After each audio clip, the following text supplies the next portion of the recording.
রাজধানীর ফকিরাপুলের সবশেষ খবর জানিয়েছেন সহকর্মী তাসলিম তৌহিদ। চলমান অস্থির পরিবেশ নিয়ন্ত্রণে সরকারের পক্ষ থেকে সারা দেশে অনির্দিষ্টকালের কারফিউ জারি করেছে। আজকে এই কারফিউর প্রথম দিনে আইন শৃঙ্খলা রক্ষাকারী বাহিনী বেশ তৎপর রয়েছে। আমরা এই মুহূর্তে রয়েছে রাজধানীর ফকিরাপুল মোড় এলাকায়। এখানে দেখতে পাচ্ছি আইন শৃঙ্খলা রক্ষাকারী বাহিনী কিন্তু সাধারণ মানুষকে কিন্তু একেবারেই রাস্তায় দাঁড়াতে দিচ্ছেন না।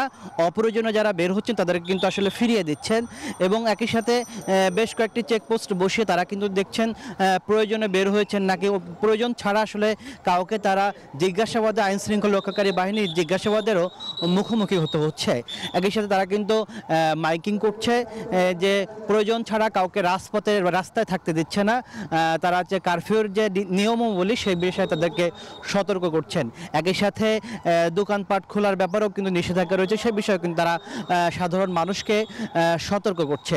রাজধানীর সকাল থেকে দেখেছি বিভিন্ন পয়েন্টে কিন্তু আইন শৃঙ্খলা রক্ষাকারী বাহিনীর এইভাবে তৎপরতা লক্ষ্য করা গেছে। আরেকটা বিষয় জানিয়ে রাখি, গতকাল বৈষম্য বিরোধী ছাত্র আন্দোলনের তাদের কর্মসূচি ঘিরে বেশ বিভিন্ন জায়গায় সহিংসতা হয়েছে, একাধিক মানুষ মারাও গিয়েছে।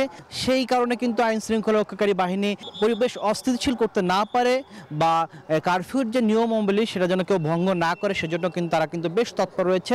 কোনো রকম কাউকে প্রয়োজন ছাড়া কাউকে কিন্তু রাস্তায় বের হতে দিচ্ছেন না। বিভিন্ন জায়গায় তল্লাশির মুখোমুখি হতে হচ্ছে। শুধু এই আইন শৃঙ্খলা রক্ষাকারী বাহিনী শুধু নয়, এর পাশাপাশিও কিন্তু আমরা দেখেছি যে সেনাবাহিনীর সদস্যদেরও বেশ তৎপরতা লক্ষ্য করেছি।